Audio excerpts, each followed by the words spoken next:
Hello students, आज हम bond angle के बारे में डिटेल में पढ़ेंगे भी। तो सबसे पहले आता है कि बॉन्ड एंगल होता क्या है। तो हम अगर सिंपल लैंग्वेज में लिखें तो क्या लिखेंगे, एंगल बिटवीन बॉन्ड पेयर। ठीक है, बॉन्ड पेयर के बीच में जो भी एंगल होगा उसे हम बॉन्ड एंगल कहेंगे। मान लो यह सेंट्रल एटम आपका बी है, इसके साथ ए एंड सी जुड़े हुए हैं, तो इनके बीच का जो एंगल है उसे हम क्या कहते हैं, बॉन्ड एंगल कहते हैं। अब नेक्स्ट क्वेश्चन ये आता है कि कौन कौन से फैक्टर है जो बॉन्ड एंगल को अफेक्ट कर रहे हैं। तो लिखो heading, factor affecting bond angle. तो सबसे पहला जो फैक्टर है वो होता है हाइब्रिडाइजेशन। अगर हमें बॉन्ड एंगल चेक करना है तो सबसे पहले हम हाइब्रिडाइजेशन चेक करेंगे।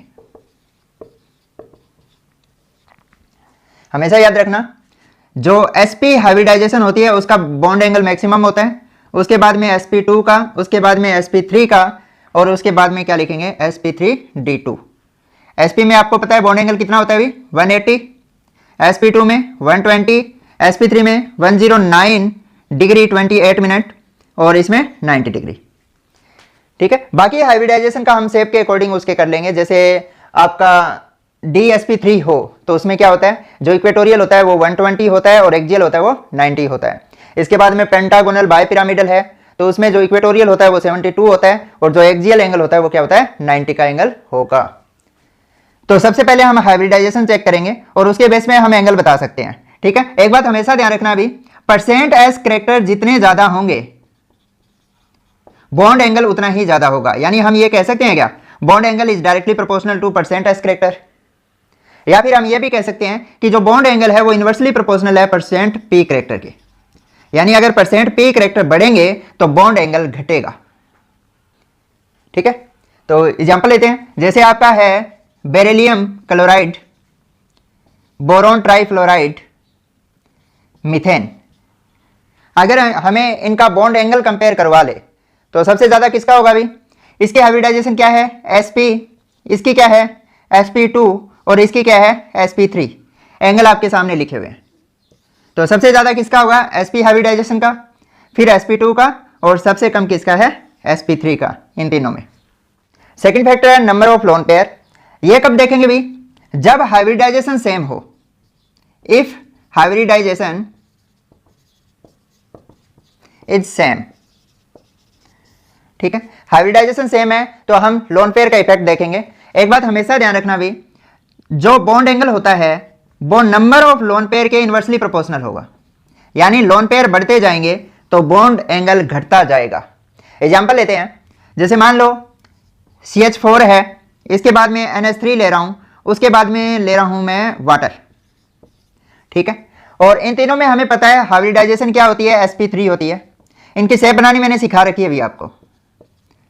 कार्बन है, कार्बन के साथ 4 हाइड्रोजन इस तरह से जुड़े हुए हैं। नाइट्रोजन है, नाइट्रोजन के साथ 3 हाइड्रोजन इस तरह से जुड़े हुए हैं और एक लोन पेयर होता है इसके ऊपर। और ये वाली शेप कौन सी होगी, बेंट शेप होंगी, और यहाँ पर क्या होगा, 2 लोन पेयर होगा।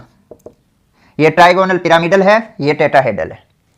तो देखो यहाँ पर लोन पेयर कितने हैं, 0, यहाँ पर कितने हैं, 1, और यहाँ पर लोन पेयर कितने हैं, 2। यानी इधर की तरफ जा रहे हैं, नंबर ऑफ लोन पेयर बढ़ते जा रहे हैं।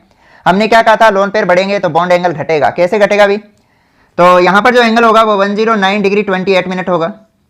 इसके बीच में जो एंगल होता है वो 107 डिग्री के लगभग होता है, और इसका एंगल है वो है 104.5 डिग्री। अब देखो यहाँ पर कोई लोन पेयर नहीं था, एंगल ज्यादा है। यहाँ पर एक लोन पेयर है, ये लोन पेयर और बॉन्ड पेयर में क्या होगी, यहाँ पर रिपल्सन होगी। आपको पता है balance cell electron pair repulsion theory में मैंने बताया था कि मैक्सिमम रिपल्सन होती है वो लोन पेयर की होती है, फिर लोन पेयर बॉन्ड पेयर की होगी, और सबसे कम किसकी होगी, बॉन्ड पेयर की होगी। ठीक है, लिख देता हूं, lone pair maximum repulsion, lone pair bond pair उससे कम होगी, और बॉन्ड पेयर रिपल्सन है वो मिनिमम होगी। तो यहां पर कौन सी रिपल्सन है अभी, यहां पर lone pair bond pair repulsion है। ठीक है, और इधर क्या है, यहां पर लोन पेयर रिपल्सन है और lone pair bond pair repulsion भी है। तो यहां रिपल्सन ज्यादा लग रही है, यहां ज्यादा लग रही है तो बॉन्ड एंगल क्या हो गया, ज्यादा डिक्रीज हो गया है। ठीक है, यहां रिपल्सन इसके कंपेयर में, इसमें रिपल्सन है वो कम लग रही है, तो इससे यहां पर बॉन्ड एंगल क्या है, ज्यादा है। यहां पर तो कोई लोन पेयर है ही नहीं, तो मतलब यहां पर क्या होगा, बॉन्ड एंगल इनके कंपेयर में ज्यादा होगा। तो सबसे ज्यादा किसका होगा, CH4 का, फिर NH3 का, और फिर वाटर का। एक एग्जांपल और लेते हैं अभी। जैसे अमोनियम आयन है, अमोनिया है और NH2 नेगेटिव है, इनमें हमसे बॉन्ड एंगल कंपेयर करवा ले तो कैसे करेंगे। सबसे पहले आपको क्या देखना है, हाइब्रिडाइजेशन चेक करनी है। और अगर हाइब्रिडाइजेशन सेम है फिर आप नंबर ऑफ लोन पेयर का इफेक्ट देखोगे। तो आप क्या देखोगे, इन सब में जो हाइब्रिडाइजेशन है वो सेम है। स्ट्रक्चर ड्रा करके देख लो, नाइट्रोजन है, इसके साथ 4 हाइड्रोजन लगे हुए हैं इस तरह से, इस पे प्लस साइन है। ये स्ट्रक्चर अभी बढ़ाई है मैंने, वो टेट्राहेड्रल स्ट्रक्चर है, और ये क्या है, ट्राइगोनल पिरामिडल स्ट्रक्चर है। और ये जैसे मैंने वाटर की बनाई थी वैसे ही है, यानी वेंट या एंगुलर या वी शेप है इसकी। ठीक है, तो देखो यहां पर कोई लोन पेयर नहीं है, यहां पर एक लोन पेयर है, यहां पर 2 लोन पेयर है, मतलब यहां पर मैक्सिमम रिपल्सन होगी और यहां पर मिनिमम रिपल्सन होगी। ठीक है, तो बॉन्ड एंगल का ऑर्डर क्या हो जाएगा, ये हो जाएगा। ठीक है, यानी सब में हाइब्रिडाइजेशन दिखाई दे रही है ना। हाइब्रिडाइजेशन कैसे निकालते हैं, number of bond pair plus number of lone pair. तो यहां पर कितने होंगे, 1 2 3 4, सिर्फ बॉन्ड पेयर है तो हाइब्रिडाइजेशन sp3। यहां पर क्या है, 3 बॉन्ड पेयर है और 1 लोन पेयर है, 3 + 1 4 यानी sp3। यहां पर क्या है, 2 बॉन्ड पेयर है और 2 ही लोन पेयर है, 2 + 2 हाइब्रिडाइजेशन क्या होगी, sp3। ठीक है, तो हाइब्रिडाइजेशन सेम हो गई, तो हम क्या देख रहे हैं, हम लोन पेयर का इफेक्ट यहां चेक कर रहे हैं। ठीक है, तो नोट करो जी। थर्ड फैक्टर है electronegativity and size of central atom. देखो भी, सेंट्रल एटम का साइज जितना छोटा होगा इलेक्ट्रोनेगेटिविटी उसकी क्या होगी, उतनी ही ज्यादा होगी। एग्जांपल ले लो, जैसे मैं एग्जांपल लूं, नाइट्रोजन फैमिली का ले रहा हूं, अमोनिया, फॉस्फीन, आर्सिन, स्टीबिन। आपको पता है नीचे की तरफ जा रहे हो तो बॉन्ड एंगल क्या हो रहा है, डिक्रीज होता जा रहा है। ठीक है, ये मैंने कहां करवाया था, आपको ड्रैगो रूल में करवाया था, अगर आपको याद हो तो। इसमें देखो कि इसकी इलेक्ट्रोनेगेटिविटी मैक्सिमम है तो साइज इसका क्या है, मिनिमम है, और इसका बॉन्ड एंगल भी क्या है, मैक्सिमम है। तो मैं कैसे कंपेयर करूंगा कि जो बॉन्ड एंगल होगा वो क्या होगा, इलेक्ट्रोनेगेटिविटी ऑफ सेंट्रल एटम के डायरेक्टली प्रोपोर्शनल है। यानी सेंट्रल एटम की जितनी ज्यादा इलेक्ट्रोनेगेटिविटी होगी बॉन्ड एंगल उतना ही ज्यादा होगा। और इधर की तरफ जा रहे हैं तो इलेक्ट्रोनेगेटिविटी घटती जा रही है, मतलब बॉन्ड एंगल भी डिक्रीज होता जा रहा है। दूसरा, क्या मैं ऐसे लिख सकता हूं कि जो इलेक्ट्रोनेगेटिविटी होती है वो साइज की क्या होगी, इनवर्सली प्रोपोर्शनल होगी। यानी मैं नीचे की तरफ जाऊंगा, साइज बढ़ेगा, साइज बढ़ेगा तो इलेक्ट्रोनेगेटिविटी घटेगी। तो नाइट्रोजन से फॉस्फोरस होता है वो लेस इलेक्ट्रोनेगेटिव होता है, फॉस्फोरस से आर्सेन, आर्सेनिक लेस इलेक्ट्रोनेगेटिव होता है। ठीक है, इस तरह से अगर मैं ग्रुप में नीचे की तरफ जाता हूं साइज बढ़ता है और इलेक्ट्रोनेगेटिविटी घटती है। तो अब मुझे बॉन्ड एंगल के साथ इसे कंपेयर करना हो तो कैसे लिखूंगा मैं, बॉन्ड एंगल क्या होगा, साइज ऑफ सेंट्रल एटम के इनवर्सली प्रोपोर्शनल होगा। ठीक है, यह बात आपको ध्यान रखनी है। ठीक है, दूसरा आप ऐसे समझ सकते हो, जैसे सेंट्रल एटम का साइज छोटा है तो जो बॉन्ड पेयर के इलेक्ट्रॉन है वो क्या आ जाएंगे, नजदीक आ जाएंगे। नजदीक आएंगे तो उनके बीच में क्या होगी, रिपल्सन होगी। रिपल्सन होगी तो बॉन्ड एंगल क्या हो जाएगा, इंक्रीज हो जाएगा। ठीक है, तो अब देखो जैसे ये नाइट्रोजन है, नाइट्रोजन का साइज छोटा होता है, छोटा होता है तो ये बॉन्ड पेयर के जो इलेक्ट्रॉन है वो नजदीक होंगे, नजदीक है तो इनमें रिपल्सन हो रही है, रिपल्सन होने के कारण बॉन्ड एंगल बढ़ गया। अब इधर की तरफ आओ फास्फोरस पे, तो फास्फोरस का साइज क्या होता है, बड़ा होता है। बड़ा होता है तो इनमें जो बॉन्ड पेयर रिपल्सन क्या होगी, इसके कंपेयर में तो कम होगी ना, जिसे बॉन्ड एंगल घट गया। दूसरा आप ऐसे समझ सकते हो कि नाइट्रोजन ज्यादा इलेक्ट्रोनेगेटिव है तो यह इलेक्ट्रॉन को अपनी तरफ खींच लेगा। ठीक है, तो बॉन्ड पेयर के इलेक्ट्रॉन कहां शिफ्ट हो गए भाई, नाइट्रोजन के नजदीक शिफ्ट हो गए, तो यहां पर क्या होगी, रिपल्सन ज्यादा लगेगी। रिपल्सन ज्यादा लगेगी तो एंगल बढ़ जाएगा। ठीक है, और फास्फोरस कम इलेक्ट्रोनेगेटिव है तो यह जो इलेक्ट्रॉन होंगे उनको अपनी तरफ इफेक्टिवली नहीं खींच पाएगा, तो जो इलेक्ट्रॉन पेयर, जो बॉन्ड पेयर के इलेक्ट्रॉन है वो दूर रहेंगे, तो यहां पर क्या है, रिपल्सन क्या होगी, कम होगी, क्योंकि इनमें डिस्टेंस ज्यादा है। समझ आ गया। तो अब देखो, अब मैंने आपको ड्रैगो रूल में करवाया था कि इन तीनों में तो हाइब्रिडाइजेशन होती ही नहीं है। ठीक है, यहां क्या होगा, नो हाइब्रिडाइजेशन। तो हाइब्रिडाइजेशन नहीं हो रही तो इनका एंगल क्या रहेगा, लगभग 90 के नजदीक रहेगा। तो इसका होता है 93.8 के लगभग, इसका होता है 91.8 के लगभग, और इसका 91.3 होता है, और इसका कितना होता है 107 डिग्री सेल्सियस के लगभग, सॉरी 107 डिग्री के लगभग। इसी तरह हम एक एग्जांपल और लिया था ड्रैगो रूल में, H2O, उसके बाद में क्या आता है H2S, यही होता है ना। तो नीचे की तरफ जाएंगे तो साइज बढ़ रहा है, साइज बढ़ेगा तो बॉन्ड एंगल घटेगा। तो यहां पर कितना होता है 104.5 डिग्री, यहां पे 92 के लगभग होता है, या 91 होता है और यहां 90 होता है। ठीक है, तो इस तरह से हम क्या कर सकते हैं, electronegativity and size of central atom के बेस पर इनको कंपेयर कर सकते हैं। बट ये कंपैरिजन हम कब करेंगे, ये फैक्टर हम तभी कंसीडर करेंगे जब उसकी हाइब्रिडाइजेशन और number of lone pair same हो। तो ये कंडीशन लिख लेना भी, अगर if hybridization and number of lone pair, ठीक है, इज सेम, अगर वो दोनों सेम है तो उसके बाद में यह थर्ड फैक्टर कंसीडर करेंगे। अगर वो डिफरेंट है तो वहीं से अपना आंसर आ जाएगा। ठीक है, ये दोनों सेम है तब यह फैक्टर कंसीडर करेंगे, ध्यान रखना है। तो अब यहां देखो, इनकी हाइब्रिडाइजेशन वैसे तो इनकी सेम है ही नहीं, क्योंकि इनकी हाइब्रिडाइजेशन हो ही नहीं रही। इसकी क्या है, sp3 है, इधर भी क्या है, इसकी sp3 है, इनमें हाइब्रिडाइजेशन हो ही नहीं रही। ठीक है, बट अगर इनमें हाइब्रिडाइजेशन होती, इनकी सेम हाइब्रिडाइजेशन होती और इनमें number of lone pair same होते, लोन पेयर तो हमें पता है सभी में सेम है। ठीक है, सबके पास क्या है, 1 1 लोन पेयर है। इधर क्या होगा, सबके पास क्या है, लोन पेयर है वो 2 है। और एक बात और ध्यान रखना भी, ड्रैगो रूल में जो PH3 है इसकी हाइब्रिडाइजेशन नहीं होती, बट जो PCl3 है उसकी हाइब्रिडाइजेशन होती है। यह भी ध्यान रखनी है, क्योंकि उसमें कहा गया था कि अगर जो साइड एटम की इलेक्ट्रोनेगेटिविटी है वो 2.5 से कम है या उसके बराबर है तो हाइब्रिडाइजेशन नहीं होगी। अगर साइड एटम की इलेक्ट्रोनेगेटिविटी 2.5 से ज्यादा है तो हाइब्रिडाइजेशन होगी। ठीक है, तो एक बार इतना नोट करो, फिर आगे बढ़ते हैं। फोर्थ फैक्टर है electronegativity and size of side atom. इसे हम पेरिफेरल एटम या फिर टर्मिनल एटम भी कह देते हैं। तो यह फैक्टर मैं कब कंसीडर करूंगा, जब आपका कोई भी मॉलिक्यूल है उसकी हाइब्रिडाइजेशन सेम हो, उसमें number of lone pair same हो और जो सेंट्रल एटम है वो भी सेम हो। यह फैक्टर कब कंसीडर करेंगे, जब सेम हाइब्रिडाइजेशन हो, same number of lone pair हो एंड सेम सेंट्रल एटम हो। ठीक है, तो उस केस में हम साइड एटम को कंसीडर करेंगे। अब देखो, साइड एटम के बारे में मैंने दो बात कही है, एक तो हम चेक करेंगे उसकी इलेक्ट्रोनेगेटिविटी और एक चेक करेंगे हम साइज। ठीक है, अभी बताया मैंने कि जो इलेक्ट्रोनेगेटिविटी होती है वो साइज के इनवर्सली प्रोपोर्शनल होती है। ठीक है, तो इलेक्ट्रोनेगेटिविटी एंड साइज का क्या इफेक्ट होगा बॉन्ड एंगल पर साइड एटम की। देखो, अगर मान लो कि ये आपका एटम A है और इसके साथ एटम जुड़े हुए हैं B।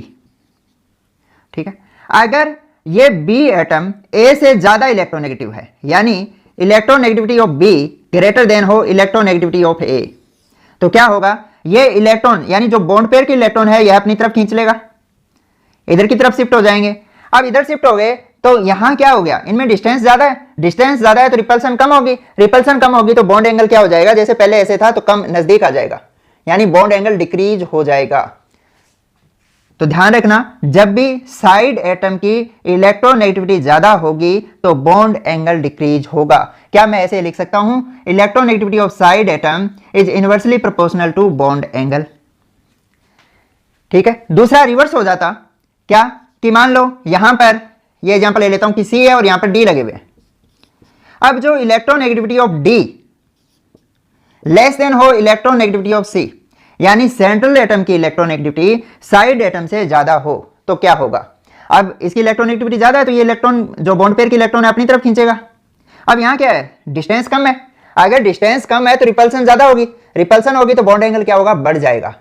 उसमें तो क्या हुआ था, डिक्रीज हुआ था। अब यहां पर नजदीक है बॉन्ड पेयर तो यहां रिपल्सन होगा, जिससे बॉन्ड एंगल क्या हो जाएगा, इंक्रीज हो जाएगा। तो यहां रिपल्सन हुई जिसकी वजह से बॉन्ड एंगल इंक्रीज हुआ। ठीक है, ये तो समझ आ गया होगा, मैंने वहां पर बताया था सेंट्रल एटम की अगर इलेक्ट्रोनेगेटिविटी ज्यादा होती है तो बॉन्ड एंगल क्या होता है, इंक्रीज होता है, यानी वो डायरेक्टली प्रोपोर्शनल था, बट यह इनवर्सली प्रोपोर्शनल है। क्लियर है। अब देखो भी, इधर देखो साइज का फैक्टर कहां देखेंगे।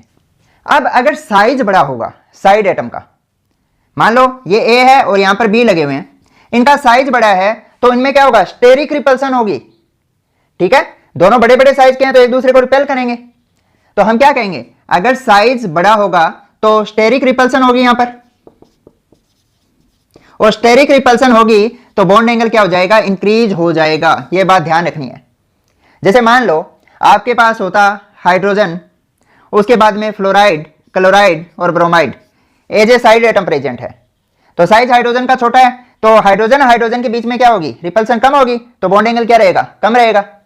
और फ्लोरीन का हाइड्रोजन से साइज थोड़ा बड़ा होता है तो उसमें क्या होगी, रिपल्सन ज्यादा होगी, रिपल्सन ज्यादा होगी तो एंगल थोड़ा सा बढ़ जाएगा। और क्लोराइड का तो इनसे भी बड़ा होता है तो इनमें रिपल्सन और ज्यादा होगी, बॉन्ड एंगल और इंक्रीज हो गया। और ब्रोमाइड का और बड़ा होगा तो इनमें रिपल्सन और होगी तो बॉन्ड एंगल और इंक्रीज हो जाएगा। साइज के अकॉर्डिंग ये रिजल्ट आना चाहिए था। बट अगर हम इलेक्ट्रोनेगेटिविटी देखें साइड एटम की तो फ्लोरीन मोस्ट इलेक्ट्रोनेगेटिव होता है। अगर फ्लोरीन मोस्ट इलेक्ट्रोनेगेटिव है तो वो इलेक्ट्रॉन को अपनी तरफ खींच लेगा, जिससे रिपल्सन मिनिमम होगी। रिपल्सन मिनिमम होगी तो बॉन्ड एंगल क्या होगा, कम हो जाएगा। तो फ्लोरीन का एंगल क्या होना चाहिए, कम होना चाहिए। फ्लोरीन से बड़ा किसका होना चाहिए अभी, क्लोरीन का, और क्लोरीन से ब्रोमीन का, और ब्रोमीन से हाइड्रोजन का, है ना। क्योंकि फ्लोरीन के बाद में क्लोरीन आ रहा है, ये इलेक्ट्रॉन को अपनी तरफ खींचेगा, बट थोड़े से यहां मान लो यहां आ गए इलेक्ट्रॉन, यहां आ गए तो रिपल्सन क्या हुआ। फ्लोरीन में तो इलेक्ट्रॉन बहुत ज्यादा दूर थे, बट इसमें हम ये कहेंगे ना क्लोरीन में सेंट्रल एटम के कुछ नजदीक आ गए तो रिपल्सन बढ़ गया। ब्रोमीन में सेंट्रल एटम के इलेक्ट्रॉन और नजदीक आ जाएंगे, क्योंकि इसकी अट्रैक्शन क्या होगी, कम होगी, तो रिपल्सन और बढ़ेगा। ठीक है, और हाइड्रोजन की इलेक्ट्रॉनेगेटिविटी तो क्या होती है, सबसे कम है, तो सेंट्रल एटम के और नजदीक इलेक्ट्रॉन, जो बॉन्ड पेयर के इलेक्ट्रॉन आएंगे और उनमें रिपल्सन और ज्यादा होगा, जिसके कारण क्या होना चाहिए, साइज का ऑर्डर ये होना चाहिए, सॉरी बॉन्ड एंगल का ऑर्डर ये होना चाहिए। यानी हाइड्रोजन जुड़े हुए हैं तो उसमें मैक्सिमम होना चाहिए, और फ्लोरीन जुड़ा हुआ है तो मिनिमम होना चाहिए। और साइज के अकॉर्डिंग क्या था कि हाइड्रोजन का मिनिमम होना चाहिए और जो ब्रोमाइड जुड़ा है तो उसका मैक्सिमम होना चाहिए। अब यहां क्या होगी, कंफ्यूजन क्रिएट होगी कि हम कौन सा फैक्टर कंसीडर करें। तो इसमें एक कहते हैं ना इंटरमीडिएट रास्ता या इंटरमीडिएट वे निकाला गया, क्या कि अगर ऐसी कोई कंडीशन आ जाए तो हम फ्लोरीन की तो चेक करेंगे इलेक्ट्रोनेगेटिविटी, ठीक है, ओनली फ्लोरीन की इलेक्ट्रोनेगेटिविटी चेक करेंगे, बाकी सबका क्या चेक करेंगे, साइज चेक करेंगे, नोट कर लेना। ठीक है, इलेक्ट्रोनेगेटिविटी किसके केस में कंसीडर करते हैं, सिर्फ फ्लोरीन के केस में कंसीडर करते हैं। ठीक है, बाकी के केस में हम क्या करेंगे, साइज चेक करेंगे। इनकी जरूरी नहीं है, बाकी कोई भी जो आपके एटम है। ठीक है, तो लिख लो, only in case of fluorine check electronegativity, यानी बॉन्ड एंगल का आंसर फ्लोरीन के केस में तो हम इलेक्ट्रोनेगेटिविटी देख के करेंगे, और बाकी में रिमेनिंग में हम क्या देखेंगे, साइज देखेंगे। अब देखो इनको अरेंज करो, फिर क्या रिजल्ट निकलेगा कि फ्लोरीन सबसे ज्यादा इलेक्ट्रोनेगेटिव है, मतलब इसके बीच का जो बॉन्ड एंगल है वो मिनिमम होगा, ये चेक कर लिया। इसके बाद में साइज देखो भी, साइज क्या होगा, फ्लोरीन के बाद में हाइड्रोजन, फ्लोरीन की इलेक्ट्रोनेगेटिविटी चेक की, अब मैं हाइड्रोजन, क्लोराइड और ब्रोमाइड का साइज चेक कर रहा हूं। अब मैं इधर की तरफ जा रहा हूं, साइज बढ़ रहा है, साइज बढ़ रहा है तो इनमें स्टेरिक रिपल्सन बढ़ेगी, स्टेरिक रिपल्सन बढ़ेगी तो बॉन्ड एंगल बढ़ेगा। ठीक है, तो ये मतलब आपको सीक्वेंस याद रखनी है। अब एक एग्जांपल कर लेते हैं, जैसे मान लो कि अगर NF3 होता, NCl3 है और NBr3 है। ठीक है, इनमें आपसे बॉन्ड एंगल कंपेयर करवा ले कि सबसे ज्यादा किसका होगा। पहले इलेक्ट्रोनेगेटिविटी देखो, फ्लोरीन की सबसे ज्यादा इलेक्ट्रोनेगेटिविटी है, मतलब इसका बॉन्ड एंगल सबसे कम होगा। उसके बाद में NCl3 का होगा, क्योंकि यहां पर क्लोराइड के बीच में रिपल्सन होगी, और यहां पर ब्रोमाइड मतलब साइज बड़ा है, रिपल्सन ज्यादा होगी, तो ऑर्डर ये आ जाएगा। अब हम कुछ एग्जांपल कर रहे हैं जिससे आपके कंसेप्ट और इंप्रूव होंगे। सबसे पहले आप हाइब्रिडाइजेशन चेक करोगे, उसके बाद में अगर हाइब्रिडाइजेशन सेम है तो आगे बढ़ोगे, यानी लोन पेयर चेक करोगे। ठीक है, अगर उसमें हाइब्रिडाइजेशन और लोन पेयर दोनों सेम है तो सेंट्रल एटम देखोगे। ठीक है, उसका साइज और इलेक्ट्रोनेगेटिविटी से बॉन्ड एंगल निकालने की कोशिश करोगे। अगर ये तीनों ही सेम आ गए, मतलब हाइब्रिडाइजेशन भी सेम है, उनके ऊपर नंबर ऑफ लोन पेयर भी सेम है और सेंट्रल एटम भी सेम है, तो आप क्या देखोगे, साइड एटम देखोगे। साइड एटम अगर आपका फ्लोरीन है तो उसकी इलेक्ट्रोनेगेटिविटी से आंसर निकालने की कोशिश करोगे, और अगर फ्लोरीन के अलावा कोई और एटम है तो उसको कंपेयर कहां से करोगे, साइज से। साइज बड़ा होगा, स्टेरिक रिपल्सन होगी, बॉन्ड एंगल ज्यादा होगा। ठीक है, तो शुरू करते हैं। जैसे मैं पहला एग्जांपल ले रहा हूं, आप खुद करने की कोशिश करना भी। ठीक है, अब आपसे पूछ ले कि इनका बॉन्ड एंगल कंपेयर करो, तो सबसे पहले हाइब्रिडाइजेशन निकालोगे, इसकी sp2 होती है, इसकी भी sp2 होगी और इसकी भी sp2 होगी। स्ट्रक्चर ड्रा करनी तो आती है ना आपको, नहीं आती तो आप पीछे के लेक्चर देख लेना भी इस तरह से, और इनके बीच में जो एंगल होगा वो कितना होगा, 120 होगा। ठीक है, तो अब देखो हाइब्रिडाइजेशन सब में सेम है, लोन पेयर चेक करो, लोन पेयर कोई है नहीं, और जो साइड एटम जुड़े हुए हैं वो भी क्या है, सेम है। तो ऐसा कोई केस दिख जाए आपको तो उसमें जो बॉन्ड एंगल होगा वो तीनों में सेम रहेगा। ठीक है, मैं रिपीट कर देता हूं, अगर हाइब्रिडाइजेशन सेम हो और उनके अंदर कोई लोन पेयर ना हो और जो साइड एटम जुड़े हुए हैं वो भी सेम हो, यानी इसमें तीनों के तीनों फ्लोराइड है, इसमें तीनों क्लोराइड है और इसमें तीनों ब्रोमाइड है, तो उस केस में क्या होगा, बॉन्ड एंगल सेम रहेगा। ठीक है, अगर इस तरह का आंसर क्वेश्चन आ जाता आपका, जैसे BO3 3- इसके बाद में आ जाता आपका CO3 2 माइनस, और उसके बाद में आ जाता NO3 माइनस। इनमें बॉन्ड एंगल कंपेयर करो, तो कैसे करोगे? सबसे पहले स्ट्रक्चर ड्रा करो इनकी। 3 माइनस है, 3 ही ऑक्सीजन है, मतलब हर एक ऑक्सीजन सिंगल बॉन्ड से जुड़ा हुआ है। हाइब्रिडाइजेशन समझ आ गई होगी। 1 2 3 है, मतलब sp2 है। यहां पर क्या है?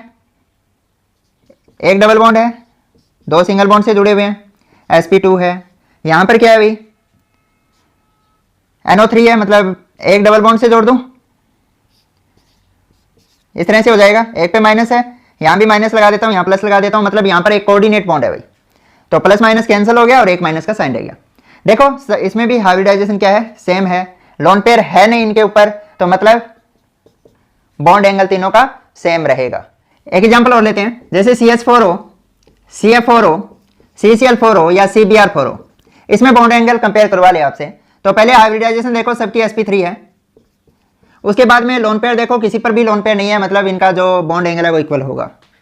ठीक है, हाइब्रिडाइजेशन सेम हो, साइड एटम भी सेम हो, लोन पेयर एब्सेंट हो, तो उनका बॉन्ड एंगल क्या रहेगा? सेम रहेगा। अब देखो एक और लेते हैं एग्जांपल कि SiO4 है, 4 माइनस है,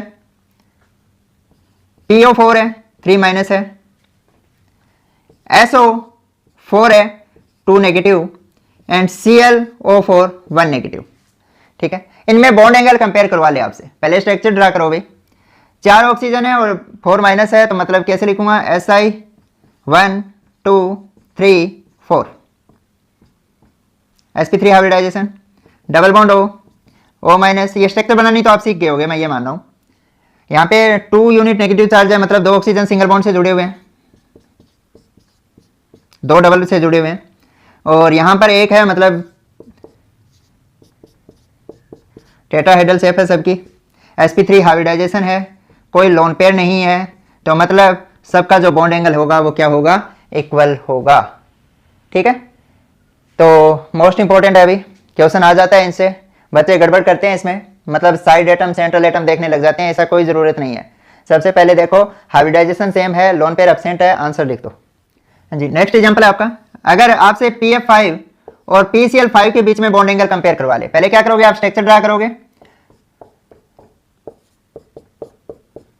यहां पर क्या आ जाएगा? फ्लोराइड, यहां क्लोराइड। तो क्या देखोगे? हाइब्रिडाइजेशन चेक करो, सबकी क्या है अभी? DsP3 या फिर sp3d होती है ना, अगर 5 बॉन्ड हो तो 5 बॉन्ड है और कोई लोन पेयर नहीं है, मतलब या तो DsP3 होगी, sp3d होगी, आप बॉन्ड पेयर काउंट करोगे।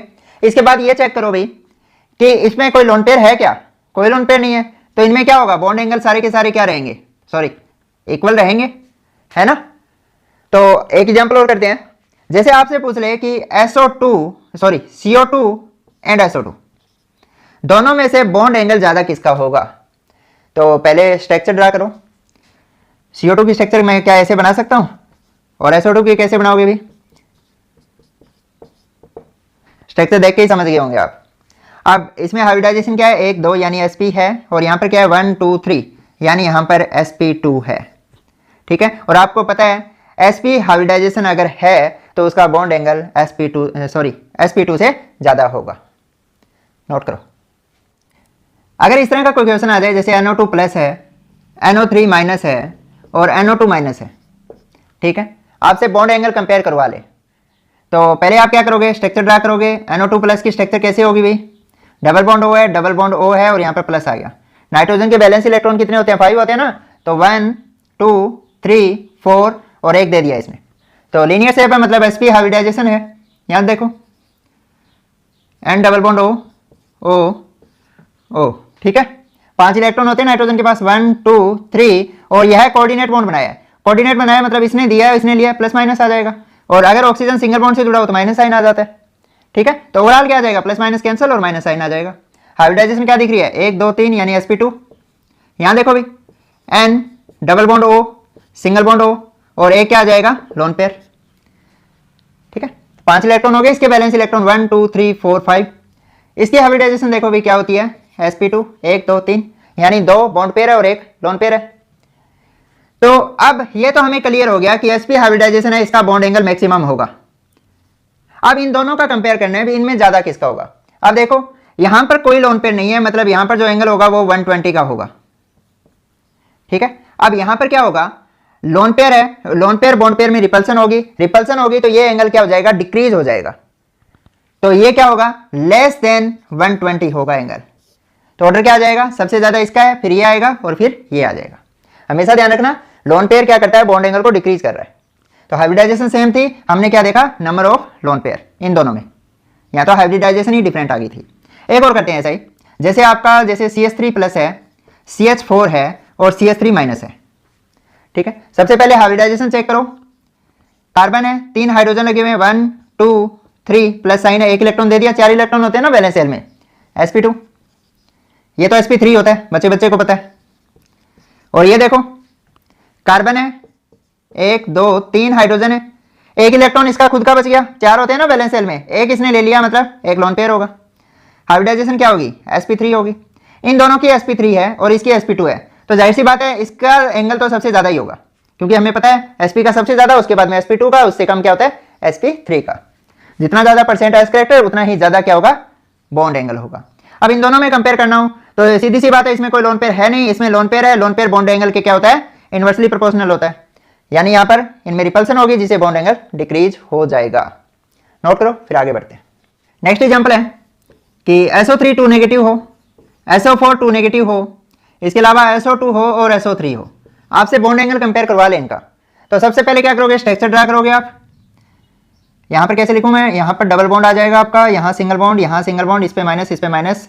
कितने इलेक्ट्रॉन होते हैं, सल्फर के बैलेंस इलेक्ट्रॉन होते हैं ना, तो 1 लोन पेयर आ जाएगा।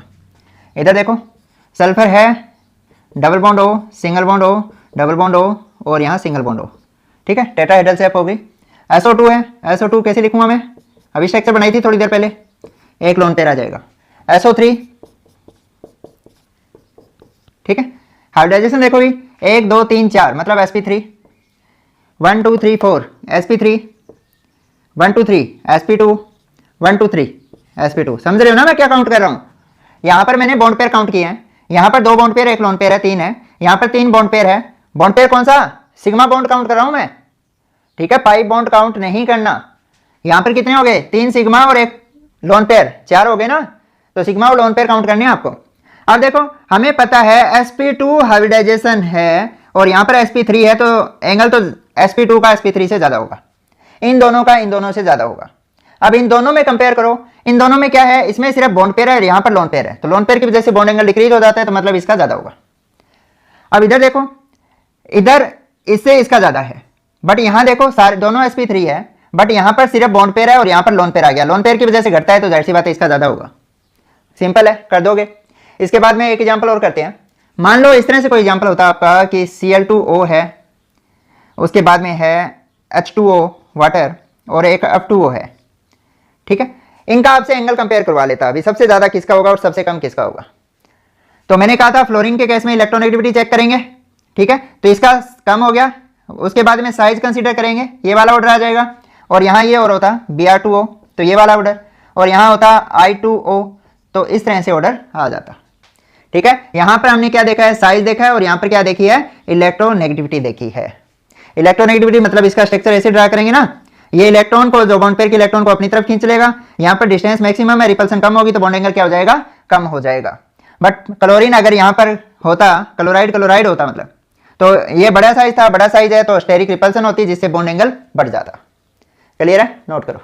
नेक्स्ट है, अगर इस तरह का कोई एग्जाम्पल आ जाता, जैसे SF6 है, इसके बाद में वाटर है, उसके बाद में मीथेन है, इसके बाद में अमोनिया है, और उसके बाद में कार्बन डाइऑक्साइड है, आपसे बॉन्ड एंगल कंपेयर करवा लेता, तो सबसे पहले क्या निकालोगे आप, हाइब्रिडाइजेशन निकालोगे। क्या होगी, sp3 D2 या फिर D2 sp3। कैसे, 6 बॉन्ड है और लोन पेयर है नहीं, तो यही होगी ना, D2 sp3 या sp3 D2। मैं इस पर्टिकुलर केस की कंसीडर नहीं कर रहा, मैं उसकी कंसीडर कर रहा हूं जिसमें 6 बॉन्ड पेयर हो आपके, मतलब 6 सिग्मा बॉन्ड हो। ठीक है, इसके बाद में इनकी मैंने निकालनी सिखा रखी है आपको। इसके बाद में क्या होगा, sp3 होगी, sp3 होगी, sp3 होगी, और इसकी बोलो भी sp होगी, है ना। CO2 क्या होता है आपका, लीनियर होता है। अब इधर देखो कि जाहिर सी बात है, अगर sp है तो बॉन्ड एंगल मैक्सिमम होगा। इसके बाद में sp3 का कितना होता है, 109 डिग्री 28 मिनट होता है, और यहां पर क्या होता है आपका 90 डिग्री का होता है। तो इनमें कंपेयर करो भी, यहां पर एक लोन पेयर है और यहां पर 2 लोन पेयर है, तो सबसे ज्यादा CO2 की होगी, उसके बाद में मीथेन आएगा, यहां पर लोन पेयर की रिपल्सन है तो डिक्रीज हो गया एंगल, NH3 आ जाएगा, उसके बाद में 2 लोन पेयर की रिपल्सन है और डिक्रीज होगा, और सबसे कम किसका हो जाएगा, SF6 का हो जाएगा। ठीक है, ये ऑर्डर आ जाएगा। एक और कर लो, जैसे इस तरह से दिया हो, H2S है, H2O है, और आपका मीथेन दे दे, और उसके बाद में दे दे आपको अमोनिया, इनका कंपेयर करवा ले, तो आसानी से कर दोगे। क्या करोगे, यहां देखोगे कि ड्रैगो रूल के अकॉर्डिंग कोई हाइब्रिडाइजेशन नहीं होती, यानी इनका जो बॉन्ड एंगल होगा लगभग 90 डिग्री के होगा। इन तीनों में sp3 हाइब्रिडाइजेशन है, और इनकी तो मैं बता ही चुका हूं कैसे अरेंज करोगे। सबसे ज्यादा CH4 का होगा, फिर एक लोन पेयर है, 2 लोन पेयर है, हाइब्रिडाइजेशन है ही नहीं। ठीक है, no hybridisation, 2 lone pair, 1 lone pair, 0 lone pair, तो ये ऑर्डर आ जाए। हाँ जी, नेक्स्ट एग्जांपल लेते हैं, जैसे SOCl2 हो और SO2Cl2 हो, तो इनमें बॉन्ड एंगल कंपेयर करवा ले आपसे। स्ट्रक्चर ड्रा करो, एक क्लोराइड दूसरा क्लोराइड डबल बॉन्ड में हो, एक लोन पेयर, डबल बॉन्ड हो, यहाँ क्लोराइड, sp3 हाइब्रिडाइजेशन, यहाँ भी sp3 हाइब्रिडाइजेशन, यहाँ लोन पेयर है, मतलब बॉन्ड एंगल इसका ज्यादा होगा, इनवर्सली प्रोपोर्शनल था ना। इसी तरह से अगर PF3 हो और POF3 हो, तो क्या होगा, एक फ्लोराइड दूसरा फ्लोराइड तीसरा फ्लोराइड, एक लोन पेयर, एक फ्लोराइड दूसरा फ्लोराइड तीसरा फ्लोराइड और एक डबल बॉन्ड में हो, तो बॉन्ड एंगल यहाँ ज्यादा होगा, यानी इनकी भी sp3 हाइब्रिडाइजेशन है, लोन पेयर आ गया तो बॉन्ड एंगल घट गया। तो इस तरह से आप आसानी से कर सकते हो, बस ये आपको फैक्टर याद रखने हैं। ठीक है, लोन पेयर होगा तो रिपल्सन होगी, बॉन्ड एंगल डिक्रीज होगा। ठीक है, मेरी तरफ से बॉन्ड एंगल कंप्लीट हुआ। अभी मिलते हैं जल्दी, ऑल द बेस्ट।